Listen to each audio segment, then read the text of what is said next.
Good morning friends. Chemical reaction and equation के आज के टॉपिक में हम लोग different types of chemical reaction के बारे में पढ़ेंगे।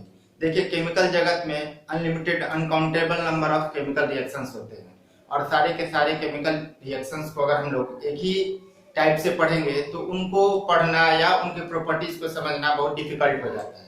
यही कारण होता है कि हम लोग different types of chemical reaction को क्या करते हैं, डिफरेंट पार्ट में बांट देते हैं। इससे क्या होता है कि एक टाइप के केमिकल इक्वेशन को एक जगह, दूसरे टाइप के केमिकल इक्वेशन को अलग जगह रखते हैं और इससे क्या होता है कि हम लोग को उसके प्रॉपर्टीज के बारे में समझना या उसका बिहेवियर किस टाइप का होता है उनको समझना बहुत आसान हो जाता है।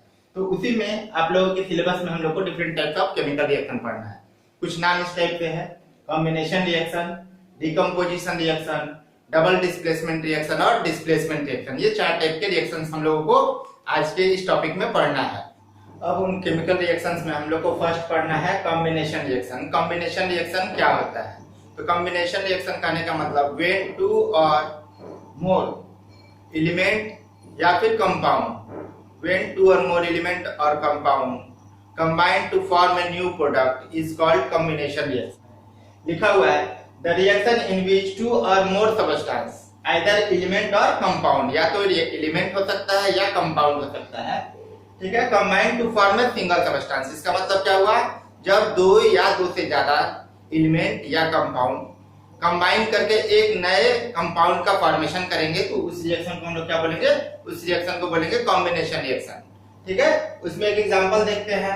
मान लीजिए कि ये हाइड्रोजन है, ऑक्सीजन से कंबाइन किया तो प्रोडक्ट में क्या बनाया? H2O बनाया। अब हम लोग क्या देख रहे हैं कि रिएक्टेंट साइड में हाइड्रोजन और ऑक्सीजन है, इधर दो प्रोडक्ट है, सॉरी दो रिएक्टेंट है, प्रोडक्ट साइड में सिंगल प्रोडक्ट का फॉर्मेशन हो रहा है वाटर का। दूसरा एग्जांपल है कैल्शियम ऑक्साइड, जो है जब वो वाटर से कंबाइन करेगा तो क्या बना दिया? Calcium hydroxide. इसमें भी हम लोग देख रहे हैं रिएक्टेंट साइड में दो कंपाउंड है और प्रोडक्ट साइड में सिंगल कंपाउंड है। इसका मतलब क्या हुआ? दो रिएक्टेंट आइदर एलिमेंट और प्रोडक्ट जब कंबाइन करके प्रोडक्ट में सिंगल प्रोडक्ट का फॉर्मेशन करेगा। प्रोडक्ट साइड में क्या है? ये सिंगल कंपाउंड का फॉर्मेशन हो रहा है, तो इस रिएक्शन को हम लोग क्या बोलेंगे? कॉम्बिनेशन रिएक्शन बोलेंगे। अब हम लोग देखेंगे कि कॉम्बिनेशन रिएक्शन जो होगा बेसिकली तीन टाइप का होता है, ठीक है। तो पहला उसमें क्या है? Combination reaction of two elements to form a new compound. उसमें क्या होगा कि दो एलिमेंट जो कि रिएक्टेंट साइड में रहेगा कंबाइन होकर क्या करेगा? एक नए प्रोडक्ट का फॉर्मेशन करेगा, या हम बोलेंगे एक नए कंपाउंड का फॉर्मेशन करेगा। दूसरा क्या होता है? जब रिएक्टेंट साइड में एक एलिमेंट हो और दूसरा कंपाउंड हो, वो दोनों जब कंबाइन होकर एक नए कंपाउंड का फॉर्मेशन करेगा तो वो दूसरे टाइप में कॉम्बिनेशन रिएक्शन बोला जाएगा। और तीसरा क्या होगा? जब रिएक्टेंट साइड में दोनों का दोनों कंपाउंड होगा और वो दोनों कंपाउंड आपस में कंबाइन करके एक नए कंपाउंड का फॉर्मेशन करेगा प्रोडक्ट साइड में, तो वो थर्ड टाइप का कॉम्बिनेशन रिएक्शन होगा। तो फर्स्ट टाइप के कॉम्बिनेशन रिएक्शन जिसमें कि रिएक्टेंट साइड में दो एलिमेंट हो, उसका एग्जांपल देखते हैं। मान लिया जाए कि ये कोल या कार्बन है, जब इसको ऑक्सीजन में जलाया जाता है तो क्या देख रहे हैं हम लोग? ये कार्बन एक एलिमेंट है, ऑक्सीजन भी क्या है? ये भी एक एलिमेंट है। तो जब एक एलिमेंट के साथ रिएक्शन किया तो प्रोडक्ट में एक कंपाउंड का फॉर्मेशन हुआ। इसका मतलब when two elements to form a compound, ये इस टाइप के रिएक्शन में इसको काउंट किया जाएगा जब दो एलिमेंट कंबाइन करके एक प्रोडक्ट में कंपाउंड का फॉर्मेशन करता है। दूसरा एग्जांपल क्या है कि मैग्नीशियम, जब मैग्नीशियम को ऑक्सीजन में हम लोग जलाते हैं, ये मैग्नीशियम है, इसको जब हम लोग ऑक्सीजन के साथ रिएक्ट किए, या हम बोलेंगे कि मैग्नीशियम को ऑक्सीजन में जला दिए, ठीक है। जब मैग्नीशियम को ऑक्सीजन में बर्न किया जाता है तो वो किस चीज का फॉर्मेशन करता है? मैग्नीशियम ऑक्साइड का फॉर्मेशन करता है। जैसे कार्बन को ऑक्सीजन के साथ रिएक्शन कराने के बाद हम लोग को कार्बन डाइऑक्साइड प्रोडक्ट साइड में मिलता है। अब कॉम्बिनेशन रिएक्शन के ही दूसरा पार्ट को देखेंगे जिसमें कि लिखा हुआ है combination of an element and a compound to form a new compound. तो अब इस टाइप के केमिकल रिएक्शन में क्या होगा कि जब रिएक्टेंट साइड में एक एलिमेंट होगा और एक कंपाउंड होगा। इससे पहले वाले में हम लोग क्या देखे? एक एलिमेंट दूसरे एलिमेंट से कंबाइन कर रहा था। इस वाले में क्या है कि एक कंपाउंड है एक एलिमेंट से रिएक्शन कर रहा है, या हम बोलेंगे एक एलिमेंट है और एक कंपाउंड से जब रिएक्शन करने के बाद प्रोडक्ट साइड में एक न्यू कंपाउंड का फॉर्मेशन करेगा, तो इस चीज को हम लोग क्या बोलेंगे? कॉम्बिनेशन रिएक्शन बोलेंगे। और हमेशा याद रखेंगे कि कॉम्बिनेशन रिएक्शन में प्रोडक्ट साइड में सिर्फ एक ही कंपाउंड का फॉर्मेशन होगा। एग्जांपल हम लोग देखते हैं, तो मान लिया जाए कि ये सल्फर डाइऑक्साइड है, जब ये ऑक्सीजन के साथ रिएक्शन करेगा तो क्या बना देगा, प्रोडक्ट साइड में सल्फर ट्राइऑक्साइड बनाएगा। तो हम लोग इस साइड में देख रहे हैं कि एक एलिमेंट दूसरे कंपाउंड से रिएक्शन करके प्रोडक्ट साइड में एक नए कंपाउंड का फॉर्मेशन कर रहा है। सिमिलरली दूसरा एग्जांपल है कि नाइट्रिक ऑक्साइड जब ऑक्सीजन के साथ रिएक्ट कर रहा है तो क्या बना दे रहा है, नाइट्रोजन डाइऑक्साइड बना रहा है। इस रिएक्शन में भी क्या देख रहे हैं कि एक एलिमेंट दूसरे कंपाउंड के साथ रिएक्ट कर रहा है और प्रोडक्ट में एक नए कंपाउंड का फॉर्मेशन कर रहा है। तो ये सेकेंड टाइप के कॉम्बिनेशन रिएक्शन में काउंट किया जाएगा, इसमें एक एलिमेंट दूसरे कंपाउंड के साथ रिएक्शन करता है। अब हम लोग थर्ड टाइप के कॉम्बिनेशन रिएक्शन को देखेंगे। इसमें लिखा हुआ है combination of two compound to form a new compound. इसका मतलब क्या हुआ, रिएक्टेंट साइड में अब दो कंपाउंड को हम लोग लेंगे और जब प्रोडक्ट बनेगा तो उसमें एक नए कंपाउंड का फॉर्मेशन होगा। जैसे एक एग्जांपल लिया हुआ है कि NH3, ठीक है, NH3 जो कि अमोनिया है वो हाइड्रोजन क्लोराइड के साथ जब रिएक्ट करता है वो किस चीज का फॉर्मेशन करता है, NH4Cl, अमोनियम क्लोराइड का फॉर्मेशन करता है।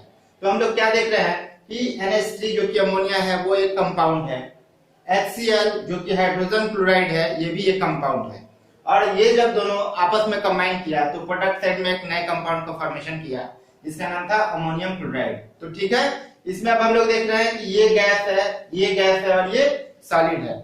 हम लोग को ये भी क्लियर करना है कि अभी हम लोग बोले यहाँ हाइड्रोजन क्लोराइड क्योंकि यहाँ गैस लिखा हुआ है, ठीक है ना। हाइड्रोजन क्लोराइड जब वाटर के साथ रिएक्ट करता है तो वो हाइड्रोक्लोरिक एसिड देता है, हम लोग इसको HCl भी बोलते हैं, मगर वो क्या होगा, अभी चूंकि यहाँ गैस लिखा हुआ है तो हम लोग बोलेंगे हाइड्रोजन क्लोराइड। जब ये वाटर के साथ रिएक्ट करेगा तो हम लोग इसको क्या बोलेंगे, हाइड्रोक्लोरिक एसिड भी बोलेंगे। दूसरा एग्जांपल देखते हैं, तो इसमें भी क्या है, CaO कैल्शियम ऑक्साइड क्या है, एक कंपाउंड है। SO3 जो कि गैसियस अवस्था में है, सल्फर ट्राइऑक्साइड है।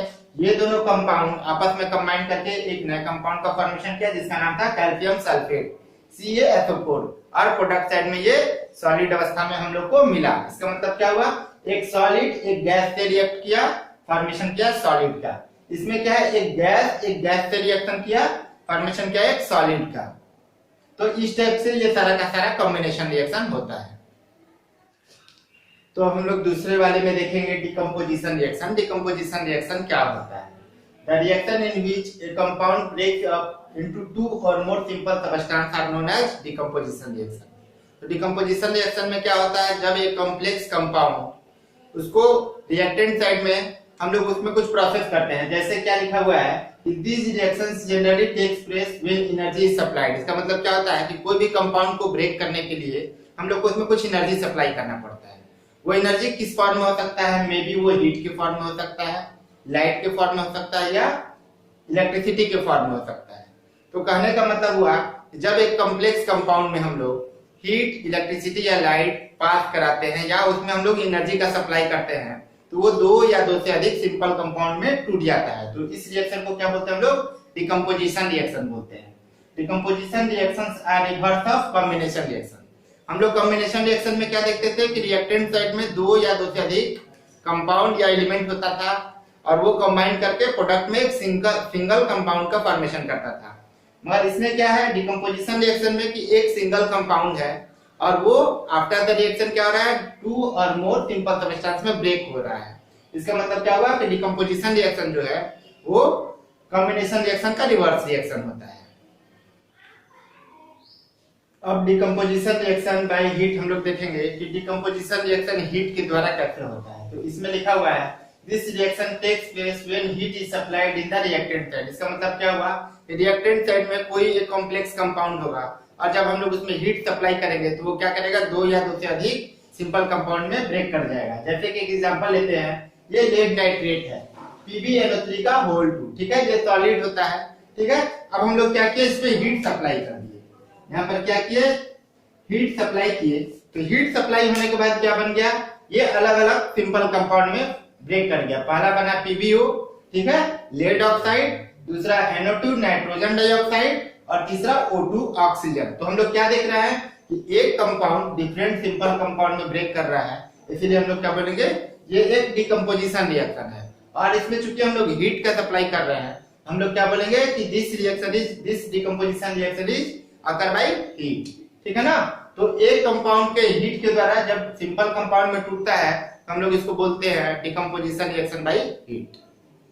अब डिकम्पोजिशन रिएक्शन में हम लोग दूसरा देखेंगे, डिकम्पोजिशन रिएक्शन बाय इलेक्ट्रिसिटी। इसका मतलब क्या हुआ, अब जो डिकम्पोजिशन रिएक्शन होगा उसमें हम लोग इलेक्ट्रिसिटी सप्लाई करेंगे रिएक्टेंट साइड में। लिखा हुआ है in this reaction electricity is supplied to break the complex compound into simple compound.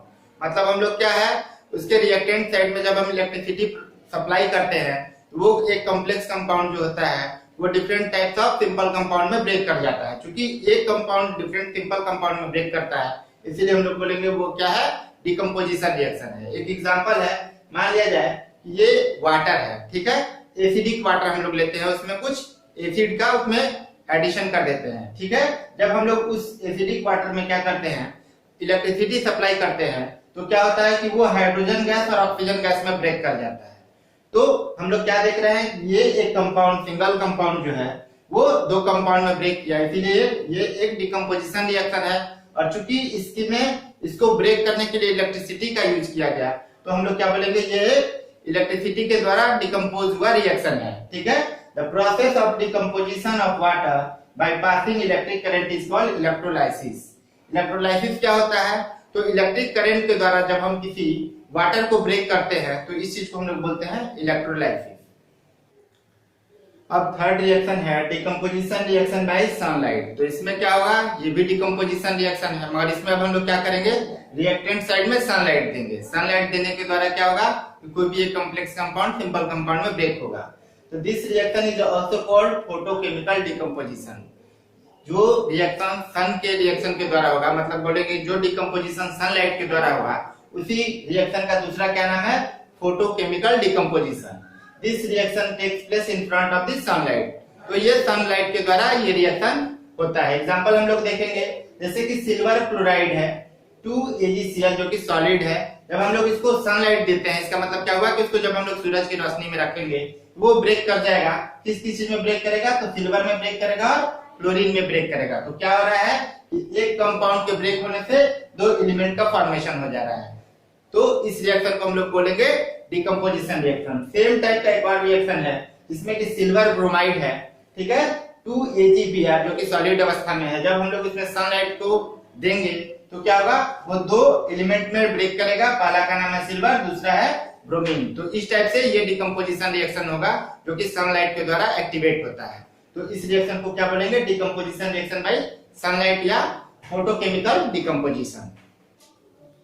Use of decomposition reaction, इसका मतलब क्या हुआ, अब हम लोग डिकम्पोजिशन रिएक्शन का यूज पढ़ेंगे, ठीक है।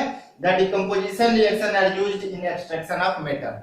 इसका मतलब क्या हुआ कि कॉम्प्लेक्स कंपाउंड में से हम लोग को जब मेटल एक्सट्रैक्ट करना होता है तो हम लोग क्या करते हैं, उस कॉम्प्लेक्स कंपाउंड को डिकम्पोज कर देते हैं और उसके द्वारा कोई मेटल का एक्सट्रैक्शन करते हैं। तो इस प्रोसेस को हम लोग बोलते हैं डिकम्पोजिशन रिएक्शन। तो मेटल को एक्सट्रैक्ट करने के लिए हम लोग डिकम्पोजिशन रिएक्शन का यूज करते हैं। जैसे कि एक एग्जांपल लिखा हुआ है, when molten aluminum oxide is decomposed by passing electric current, aluminium and oxygen are obtained।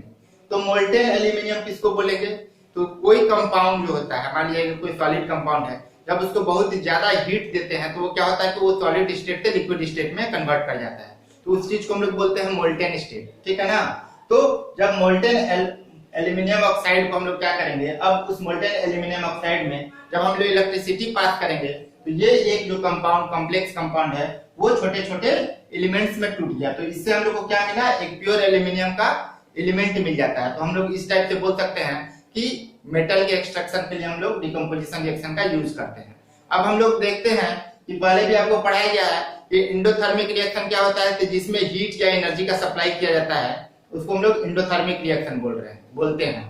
और हम लोग देख रहे हैं कि डिकम्पोजिशन रिएक्शन में भी एनर्जी का सप्लाई किया जाता है। डिकम्पोजिशन रिएक्शन में एनर्जी का सप्लाई किया जा रहा है। हम लोग क्या बोल सकते हैं कि डिकम्पोजिशन रिएक्शन भी है वो इंडोथर्मिक रिएक्शन है। अब एक एग्जांपल और लिखा हुआ है कि digestion of food in our body is also example of decomposition reaction. इसका मतलब क्या हुआ, जब हम लोग खाना खाते हैं तो बहुत टाइप से कॉम्प्लेक्स कंपाउंड का वो हम लोग खाना में चला जाता है, जैसे कि फैट हो गया, प्रोटीन हो गया। तो एंजाइम्स के द्वारा उनको क्या किया जाता है, उसको सिंपल कंपाउंड में ब्रेक कर दिया जाता है। तो हम लोग बोल सकते हैं कि डाइजेशन ऑफ फूड भी क्या है, वो एक डिकम्पोजिशन